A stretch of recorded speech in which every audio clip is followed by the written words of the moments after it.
I am a 45 years old woman, my husband and I have a 15-aunt daughter Kate and a 9-year-old son Sam. My husband has a brother and a 40-year-old sister, Eva. Eva and her husband James have a daughter, Allegra. She is also 15 years old. Kate and Allegra have always been compared in the family.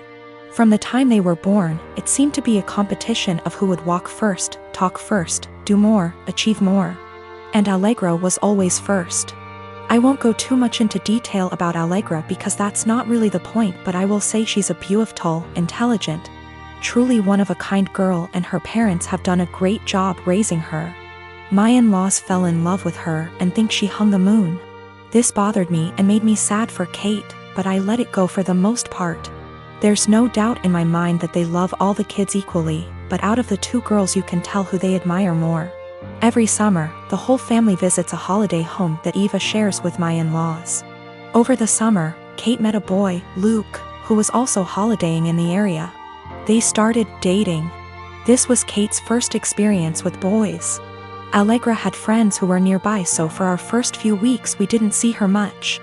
About 3/4 of the way through the holiday, Kate invited the boy she'd been seeing to dinner. Allegra was told to come, and afterwards she would be going to a party. At the dinner, it was clear that Luke was very attracted to Allegra. After dinner, Luke decided he would go to the party Allegra was going to as he had also been invited. They both asked Kate to go, but she wasn't allowed and was very upset. My husband and I felt it was not a safe or appropriate environment at her age. Eva informed us, because she knows we do not allow Kate into these environments, that it was an adult party, where there would be drinking and possibly other things going on. Allegra has grown up in a place where these kind of things are much more normal. And Eva and her husband made the choice to let Allegra live those experiences. From what I know and have seen, she handles it exceptionally and it has not caused any issues. However, it is not the way we have chosen to parent Kate, and so we didn't allow her to go. The next morning, Allegra came downstairs and asked to talk to me and Eva. She said at the party Luke was flirting with her and showed her some messages he'd sent her. We decided we would all talk to Kate. Kate spent the next 2 days miserable. When she finally came out of her room, Kate was caustic and everyone was getting a bit fed up with her attitude. Eventually, my father-in-law jokingly said, "Your mistake was introducing him to Allegra. How did you think that was going to go for you?" My mother-in-law told him off but added that Luke handled it terribly, but the outcome was sort of inevitable. Kate left the table in tears. We managed to get through the rest of the holiday, but when my husband brought up plans for Christmas, Kate refused to go. She said she couldn't bear being ridiculed by her own family and constantly compared to Allegra. After seeing how much this was affecting her, I spoke to my husband and said we shouldn't go. He argued that it would be wrong to let Kate take away time with family just because of a boy. I reminded him that this has been happening since they were born, but he said that we can't shield Kate from every special person in the world. He said he would talk to his parents about their comments, but that we should not set a precedent of letting Kate run away from reality. My girlfriend and I have been together for about a year. Most everything is great except one thing. If I tell her I'm sick / not feeling well / hurt, she refuses to believe me.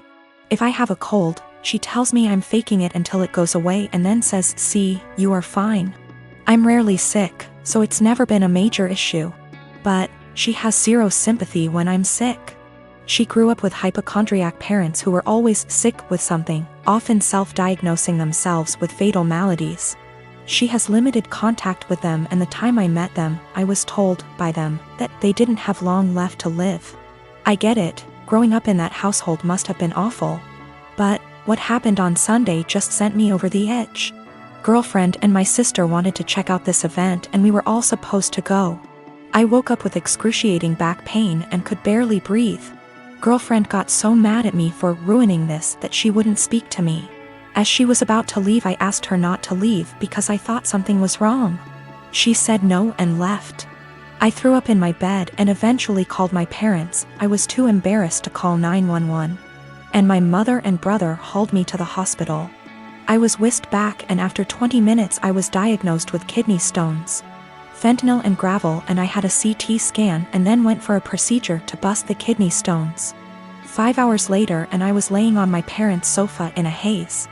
I have never, and hope to never, feel pain like that again in my life. I was sure I was going to die. The attending in the told me it's worse than childbirth and that they've had it before, too. I didn't text my girlfriend throughout because I really didn't have the strength or foresight. I was drugged up and uncomfortable. My sister found out that I had been in the emergency room, and soon after my girlfriend called me. She was pissed off I didn't call her. Then I reminded her that I begged her not to leave as I thought something was wrong. She got quiet and eked out an apology. I got furious and said something rather nasty things, unsavory things. In fairness, I was on dope, still sore, peeing blood, and felt like someone had punched me in the gut. Standing was incredibly painful. I needed to take 2 days off of work and school. I rested in bed, and the only thing you can think is the person who should have been there didn't even believe me. She's texted me this week a formal apology and wants one in return for saying nasty things to her. I've been avoiding her texts / calls. I felt like shit this week and picked something up in the so I laid low, took a few days off work and relaxed. She wants to meet tonight and talk about everything, but I'm still so mad I don't know if I should hold off seeing her. Is this as big a transgression as I feel like it is? Am I blowing this out of proportion because I felt so shitty? I just am so annoyed and angry. Girlfriend didn't believe me something was wrong, and I wound up in the with kidney stones and needed a procedure. She was mad that I didn't call her. I was too doped up, and then when I blew up at her she felt bad. I'm still mad at her. My dad practically gave me up to his sister from the moment I was born. My mom died when she was giving birth to me. And my aunt told me he never recovered from that because he blamed me for her dying. It hurt a lot as a kid that at family events he would ignore my existence. When I was a little older he got more vocal about me killing her, and he can't stand to look at my face. You can imagine the amount of therapy that put me in. I used to go to church crying because I was scared about going to hell for doing that to my mom. That's how much his words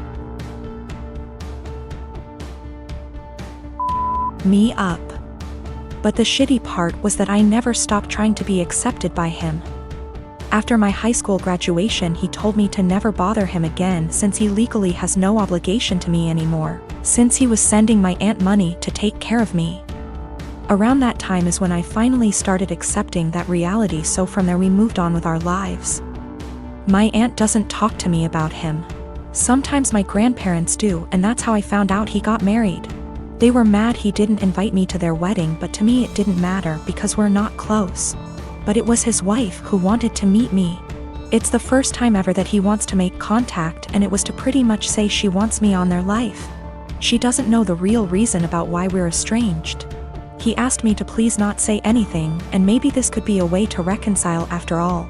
But he was only doing it for her. That much was clear when we talked. I never said I would be. He still insisted on us meeting at their place because she really wanted to meet me. All she thinks is we were estranged for not getting along in my teenager years, going to college and losing touch because of life stuff. It pissed me off that he played it off as us just not talking for petty reasons. Meanwhile, the actually reason damaged me for years. I told her the truth. Everything he said to me.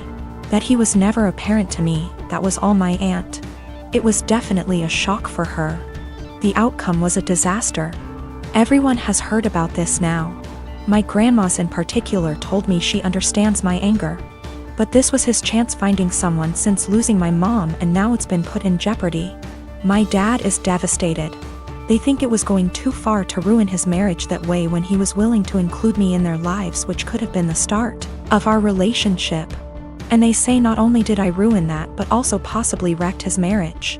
She just doesn't agree at all with what he did, and it could have been avoided if I didn't say anything. For me, it was hard not to tell the truth after the lies made it seem like it was nothing serious.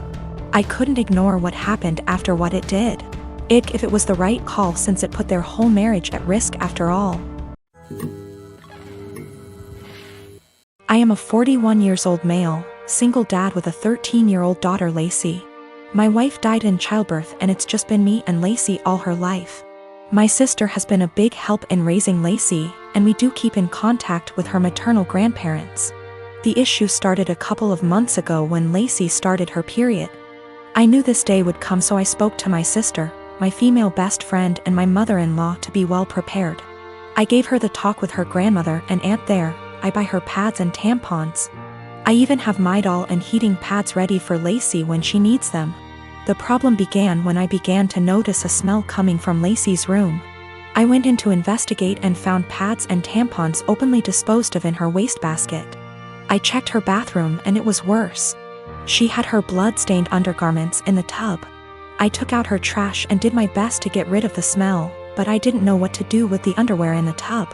Later, I noticed bloodstains on the couch. It took a while of cleaning, but I got them out. I figured that was the end of that. It happened again last month, when I noticed Lacey's room was stinking again. And I saw she didn't even wash the underwear from before.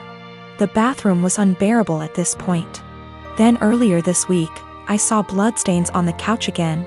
I sat Lacey down and told her that she had to learn to properly dispose of her feminine hygiene products and wash her underwear, as the smell was becoming too much. And to be careful of getting bloodstains on the couch or anywhere she sits. I also noticed her sheets had a lot of bloodstains and brought this up too. I also let her know that it was okay to get blood on things as long as she washed them. And I wouldn't be upset if I saw her blood-stained items being washed. Lacey immediately blew up at me saying that periods aren't gross and that I was period shaming, and that I needed to educate myself on menstruation. I then got texts from my sister and mother-in-law scolding me for making Lacey feel ashamed of her bodily functions. But I honestly wasn't trying to convey that periods are gross. I was trying to convey that her hygiene needed to be addressed and that the smell was becoming unbearable. I just wanted to make sure that Lacey knew how to properly dispose of pads and tampons without it smelling, and that I wouldn't be annoyed if she washed her blood-stained items. We have washed the sheets with hydrogen peroxide and purchased some OxyClean for future instances should we need it. I have asked her aunt and grandmother about, and they'll be able to give her more info as different hygiene products she can use.